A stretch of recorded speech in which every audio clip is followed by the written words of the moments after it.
Hey y'all, what is up YouTube? How's it going everyone? Sparky Marky Mark here and I'm back to do a Halloween review, movie review that is, and this one is for the second installment of David Gordon Green's Halloween. This is Halloween Kills. This is the second one, taking place moments after the 2018 Halloween. It continues, still 2018, and yes. Also, with that, let's take a look at some posters, shall we? Oh, here's a fan poster. He's not done yet. Ooh, a lithograph poster, but it's a fan poster. Very cool, huh? Also in the film, Kyle Richards is coming back as Lindsay Wallace, and also Anthony Michael Hall, who we know from The Breakfast Club, is playing Tommy Doyle, the little boy from the first movie. But originally there was talks that Brian Andrews was going to come back, but nah, he wasn't interested in doing it anyway. And then there was talks about also Paul Rudd, who of course played Tommy Doyle in the sixth Halloween, but couldn't do it because of his commitment to another project at the time, which would be Ghostbusters 3 Afterlife. So they replaced him with Anthony Michael Hall. Let it burn. Very cool. And here's the poster. I don't know which one to pick, so I'm going to leave it like this one for the time being. Next to it is the poster you saw recently. And this is the extended version with the poster. And this is, let's be clear, this is the extended cut that has more scenes, unlike the previous version. I've seen the theatrical version, but the extended cut kicks butt. So also another thing that I forgot to mention in the 2018 film is that this came out in 2021. I love it. I dig it. No lie, no kidding. So anyways, so left on where the story was is that how did Michael escape in the first place? It was his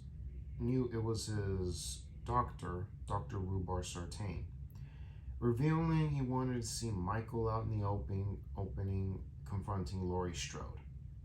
Oh yeah, it was all Dr. Sartain, one of Dr. Loomis's former students, and it turned out to be obsessed, and it was his doctor's obsession with him and Laurie Strode fighting against evil, fighting against each other, not Michael's. So yeah, and Dr. Rhubarb Sartain got his comeuppance. Sounds to me he can't control all that evil, or hide it, nor control it. And he was the one who let Michael break out, and also was the one responsible for everything. All the patients escaped. So yeah. And that's how it is. It was Dr. Rhubarb Sartain's fault. And then, of course, we get to see other two alumni, like the character Marion Chambers, coming back, who is known as to be the nurse that smokes cigarettes, and also the nurse who was with Dr. Loomis when Michael escaped. That's what she's known as, the smoking nurse who smokes all the time. And then also we have Lindsay Wallace, played by the lovely Kylie Richards, actually. And who else? Oh, Charles Cyphers, who plays Sheriff Brackett in the first one. He's come back. It's good to see him when he hears Laurie Strode's voice and says, "Laurie? Yeah, oh my God, it's been so many years since they've last seen each other." And apparently, everything was good until minus the scene where there are people saying "Evil dies tonight," which was great and everything. The new sheriff isn't doing his job right. He's kind of a slow burn of a sheriff. Couldn't he just get his head out of his butt and do his job? And then you also have, who else you have? Lonnie Elm, the guy that bullied Tommy in 1978, also confronted with Michael. And also there's some flashback scenes to 1978 of Deputy Frank Hawkins back when he was a young deputy, a younger guy, and also had a crush on Laurie Strode when they were younger. And then of course we see Dr. Loomis. But again, there was a guy on set with the wardrobe and had the appearances and look of Dr. Loomis. And also the guy that played the younger Michael Myers, the younger one, was played by Ion Armstrong. I mentioned him to you before. He was the young Michael Myers at 21 years old. And what else? What else? And so yeah, he's just surrounded by cops at his childhood home, like standing in the front lawn. Oh my god. And then what happens? Why is he suddenly staring at his sister's room? A reflection of, and sees a reflection of himself of who he was or once was. And then suddenly, what happens? And Deputy Hawkins confesses to Laurie that Michael should have died that night. Deep down inside that mask, he knew that was someone's baby. Yeah, right. Michael's folks are dead because they were killed in a car accident because of Michael's father's drinking problem, because of what happened to Michael's older sister Judith. And lost control, and the husband and wife, Michael and Judith's mom and dad, died in the accident. Yeah, deep down inside, that was somebody's baby. Inside that mask of the monster is someone's baby. And young Deputy Hawkins stopped Dr. Loomis from shooting Michael. So he was beaten first, mask removed, and just as when Dr. Loomis was going to shoot, young Deputy Hawkins stopped him. Oh well, and he was arrested. And too bad that we didn't get to see a courtroom scene of young Michael in the form of the look of Tony Moran, with hair, and sitting in the court seat, and finding him guilty of all charges. And then there was the recording, and then of his suggestion is termination thing to destroy Michael, and also the judge would be yelling at Michael for his crimes and actions, for what he did and such. And then that would have been a hell of an idea to see that. But too bad they didn't put any courtroom stuff in the film. It would have been too long. Oh well. In my opinion, I would love to see it. I would have loved to see that scene. But all in all, folks, it was a good film. And of course, living in Michael, and also the couple in Michael Myers' house. They had no idea. They had idea who they were living, and as far as they knew, he was either dead or locked away. But no clue that they ever watched the news about a bus crash. Oh boy, and they're in for a rude awakening, and Michael's strengthness is stronger than ever. Also, before all that happens, Michael breaks out of the compound of Laurie Strode that was on fire.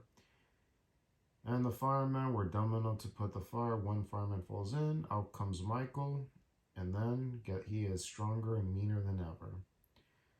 And the firemen fought back and then obliterates them all. That was taken of the idea from Halloween 5. In the scene where Michael Myers kills the entire SWAT team, in which ultimately that got cut from the finished film. There's nowhere to see that film, indicating maybe the footage was lost. So yeah, that was an homage from Halloween 5, but ultimately that wasn't in the scene from the film. Ultimately, that was a deleted scene that ended up getting cut. And also, Dominique Orphan-Gerard was involved in the film as a second unit director, I believe. So yeah, he was involved in Halloween Kills. And what else? And also, everything gets crazy, and Michael is stronger and angrier underneath the mask. And of course, you do see a glimpse of Michael's face with facial white hair. Yes, he is in his 60s, let's be clear. His early 60s. Excuse me. And everything gets crazy in chaos. And then comes with the heroes from the past joining forces to stop Michael, and then angry mob scenes and this and that. Yeah. That's what we get. And then there's the alternate ending after Judith gets stabbed, and then what happens? There's a phone call. Michael calls his daughter. Uh-oh. And he hears Michael, and she hears Michael's breathing, and then says, "I'm coming for you." So yeah. Oh boy, there's gonna be a big fight scene in the next one. So here, folks.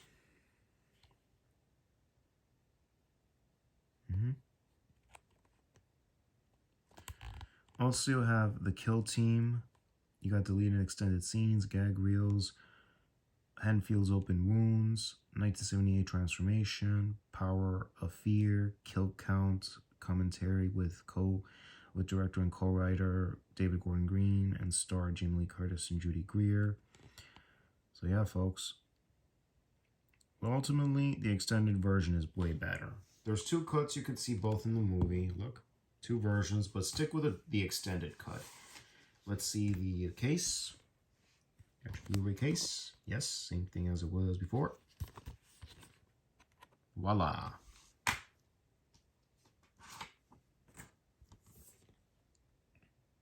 DVD. Blu-ray.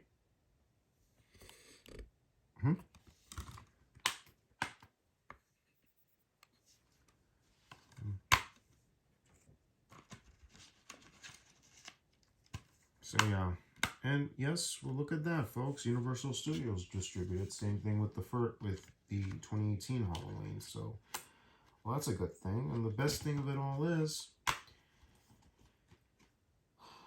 Dino De Laurentiis is not involved in the film because he sadly, sorely passed away in 2010 at the age of 91, I believe. So yeah, no more interference from Dino De Laurentiis, that's for sure.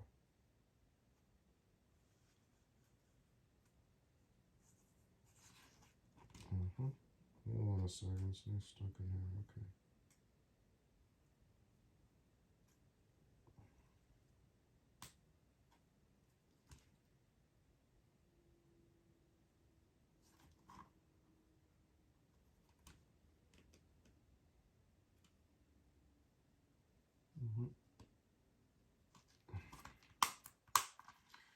Alrighty. Just a little organizing on the case. Well, no, dude, he got his butt whipped by the angry mob towards the final act of the film. Around the final act. All in all, he got his butt whipped. I mean, before all that, he gets his mask removed, but before that, he gets pitchforked in the back with a farming instrument, which is indeed what? A pitchfork. Right in his back. Wham, dude. That's gotta hurt. And then the daughter, Karen, removes his mask and then starts following her. You do see glimpses of Michael's face all beaten to a pulp. Little injuries from the 2018 story. The continuation from moments ago. Heck, what the heck. And suddenly, he gets surprised from the angry mob, and Sheriff Brackett says a line. "Hey, Michael, I guess every time of the year is a one good scare. It's Halloween. Everyone's entitled to a one good scare." Yep, that's the line. Everyone's entitled to a one good scare. And gets shot, slashed, beaten to a pulp. And then Michael gets his revenge. Something tells me he's losing his immortality somewhere in the line. So, all in all, folks, I'll leave you the link in the description box for the interviews and what else? The making of, and then what happens? Oh, the deleted scenes, yes. I gotta find out. So yeah, folks, tell me what you think. You like the second installment? I like it, and it's got a good soundtrack, by the way, in which I'm going to show it to you in a sec. So yeah, all in all, wall-to-wall, kick-ass Halloween fun. Thrill.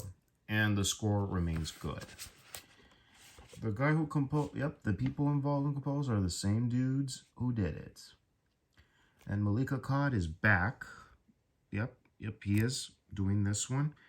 And the first Halloween was dedicated in memory of Mustafa Akkad.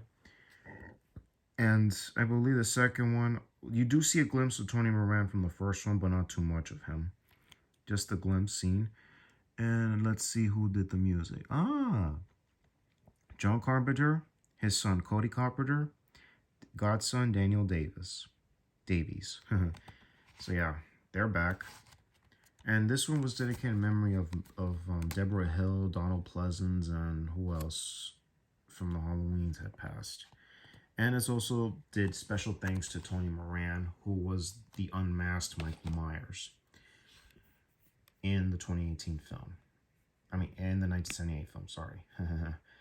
So yeah. So in 2018, okay, like I said before on my video, my G-Shock watch review of the G001 BB-1, the all blacked out Jason G-Shock. I pushed the music right here. Hold on a second, folks. Sorry for that, folks.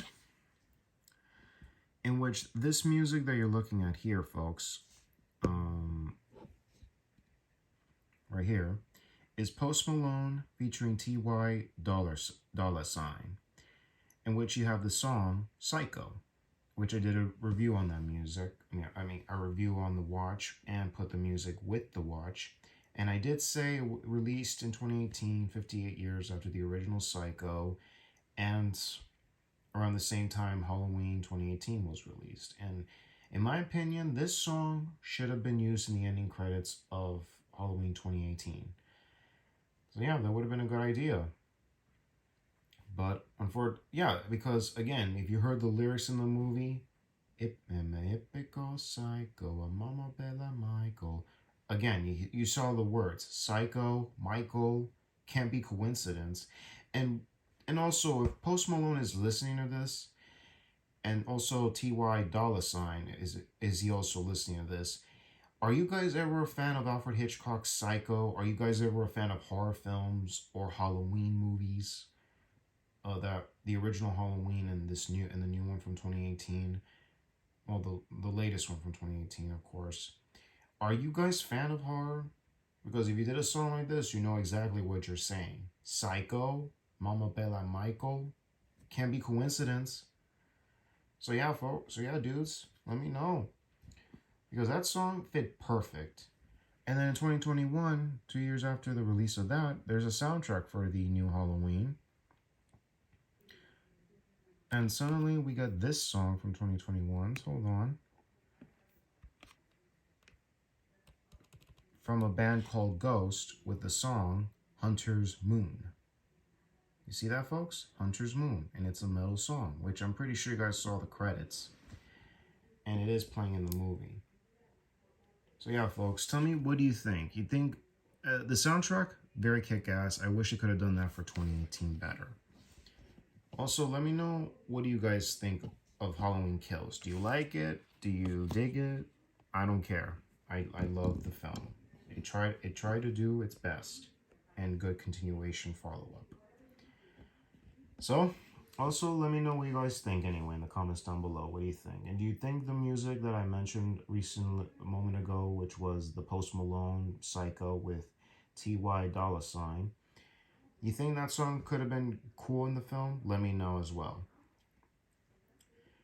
So yeah, are you guys all excited for Halloween Ends? I know I am. If you guys want to see more movie reviews or watch reviews, product reviews, unboxings, whatever, click the bell and the subscribe button to be notified of all new uploads. Like the vids. Got anything to say? Comments down below. Wow, that's a mouthful. Well, anyways, y'all, this is Sparky Marky Mark, signing off. Y'all take care. God bless you. Catch you on the next vid. Beware of the Booger Man. Or the Boogeyman.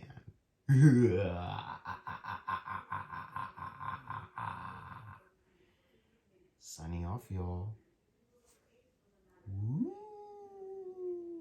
Enjoy the rest of your day.